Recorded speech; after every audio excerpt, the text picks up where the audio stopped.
Alright, this is the 88 key fully weighted digital piano on Amazon called the AODSK S-200.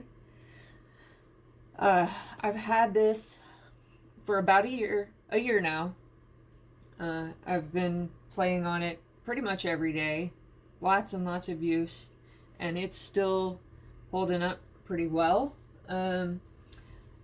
Now that I've gotten a little bit better at the piano and have been a little bit more familiar with different pianos and different action, like the way the keys feel on different pianos, I felt like I could actually give this a fair review, a proper review now.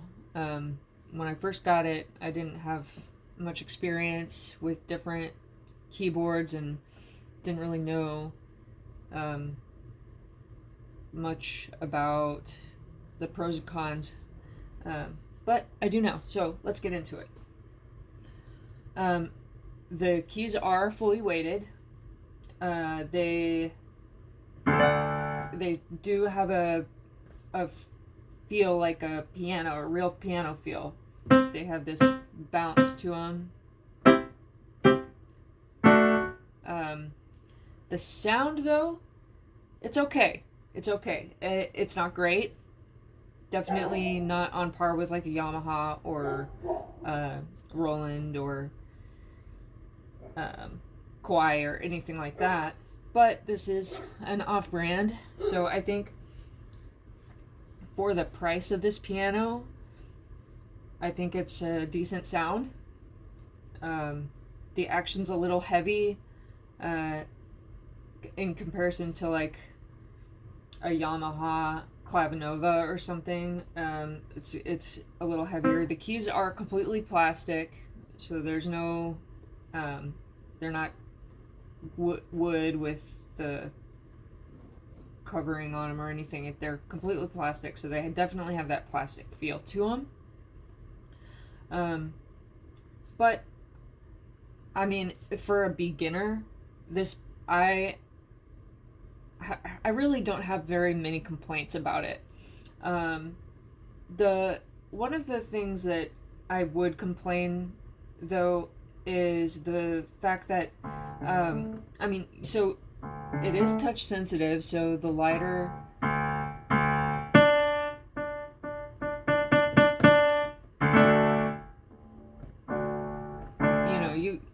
it is touch sensitive, so you can control your dynamics.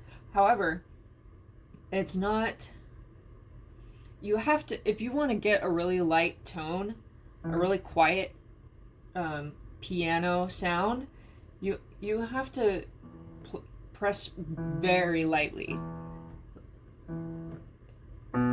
because I mean, it's doable, but it's not as you don't have as much control as you would on an acoustic piano or something a little bit higher quality. But like I said, this digital piano is under $300 on Amazon, so I think it's worth it. I've been able to progress a lot in the last year on this piano. It's done its job. But I will be upgrading halfway through next year. I'm looking forward to it. But it gets pretty loud, you know.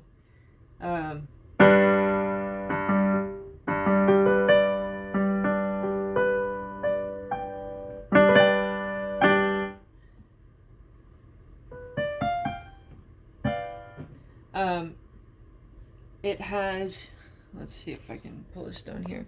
It's got 2 holes for headphones. So they are the bigger sockets, like I think it's 6.25 millimeters or something. They are the bigger ones, and then you do have more in the back, more connections in the back, for like speakers, if you want to connect speakers. I actually do have these hooked up to speakers, this piano right now.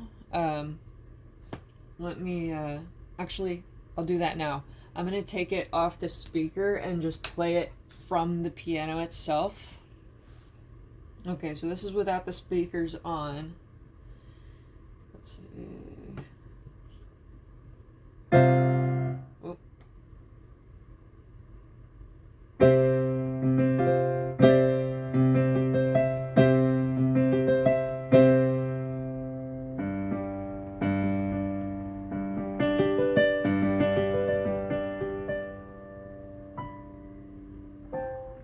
So I guess I could play.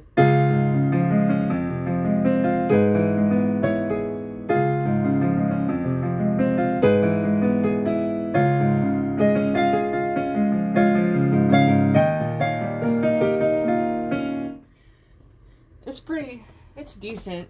The one complaint though about the speakers, it the speakers come out of the bottom, so like underneath here is where the sound is coming out of. So that's why I bought separate speakers and hooked it up to the separate speakers, because I feel like when I'm playing, the sound, it's coming from underneath there. So I want it to be a little bit more projected and not so muffled. So that's why I bought the speakers and have hooked it up to the speakers. But I will say that if you have the piano headphones plugged into the piano, it sounds great in a good set of headphones. It sounds even better than the external speakers. It really sounds good in headphones, but I can't really show y'all that. It does have some different features. We've got a metronome switch. Oh, and it plays music. Let's see.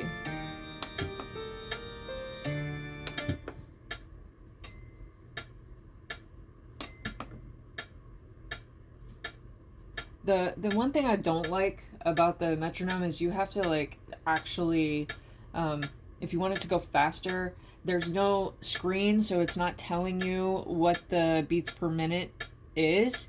You just have to feel it, I guess. And if you want it to increase or decrease, you have to sit here and actually, press that to get it to go faster. Oh, crap. I do that all the time. I don't use this feature very much.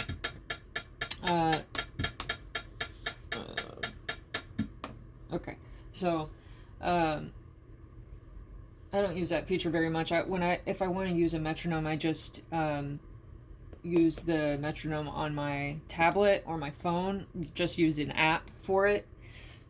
Just because I can control it better. It's easier to adjust the tempo and to know exactly what the tempo is set at. Instead of this, you're just going in blind. You can adjust the tone. So if you wanted to do like, let's see, like strings.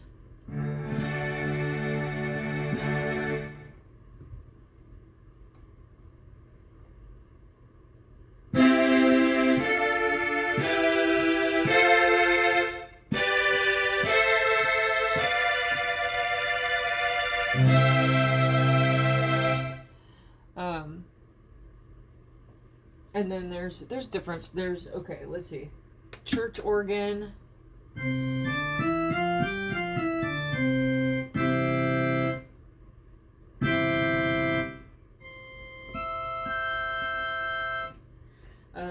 We also have a harp.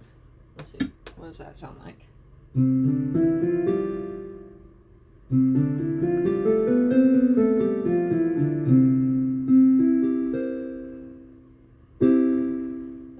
Interesting. Okay. Okay, there's harpsichord.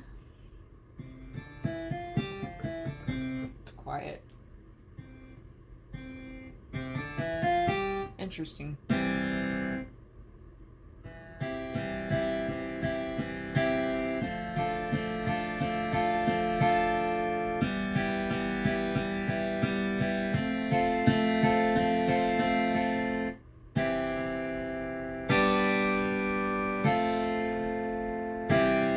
Okay, let's see.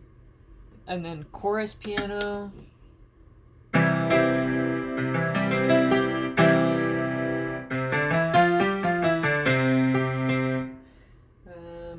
We have electric piano.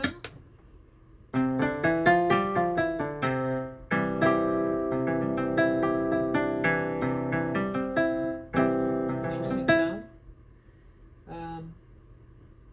And then what they call this bright piano. It sounds like a piano, just louder, I guess, and it's got like a harsher tone. And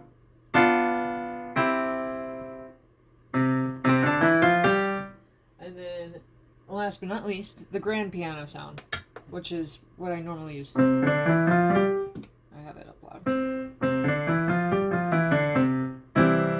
Okay, so that's grand piano, and this is bright piano. It's pretty similar, but I think the grand piano has a warmer tone to it, so I like that one better.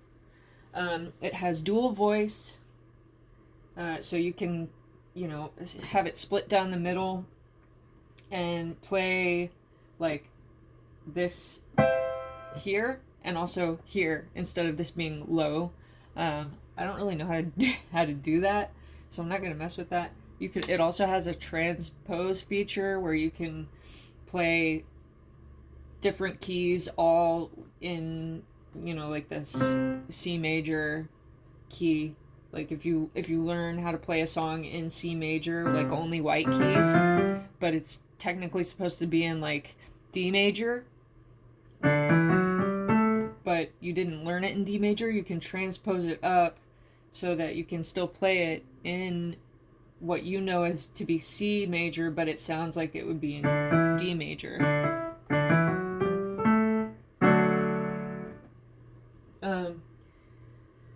Let's see. Oh, it has a record feature. So I've used that a couple of times. If I want to record myself, I just use my phone, but I have done that. Oh, you can change the intensity. So like, here's regular, and if you want to change it, I do that all the time. Okay. So if you want to change the intensity,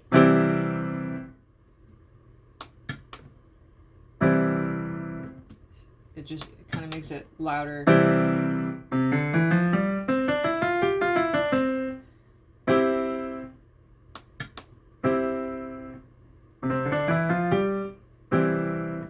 You can also add this trill effect. It's easier to hear in the lower notes.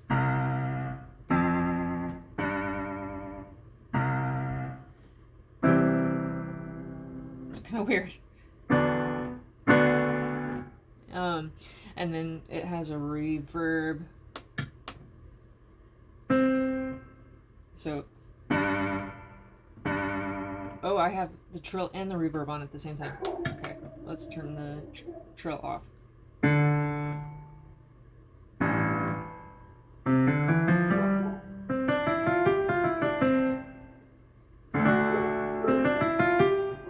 That's kind of cool.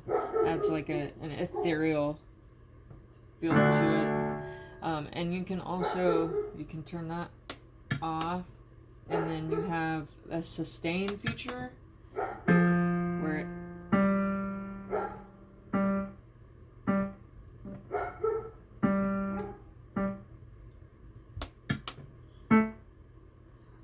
that's interesting.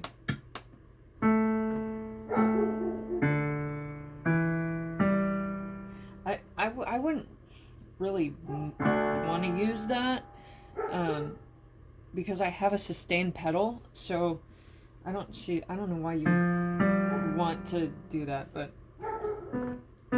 if you have a sustain pedal and you turn that on and then you use the sustain pedal, it turns it off. So I would just, instead of using the feature on here, I would just use my sustain pedal if I want to sustain a note. I was going to I think I was going to say more about like so it doesn't have a MIDI feature, but it does have, like, you can plug in like a USB. It's got a USB, so I have it plugged in to the piano, this USB cord. So I can plug in the piano to my tablet or my phone and use an app like what's that app called? Synthesia, or piano learning apps like that. It will work by plugging it in with the USB cord. It just doesn't have a MIDI function capability. But all in all, I think it's a pretty decent beginner piano.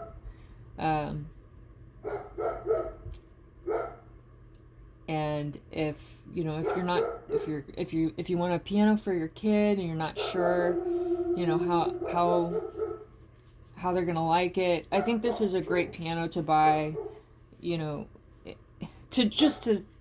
learn, or to see where you're gonna go with it. And then if you decide that you really enjoy it, you can make the upgrade later. But I think this is great for a starting out beginner piano. Yeah, so I guess that's it. Hopefully I didn't forget anything.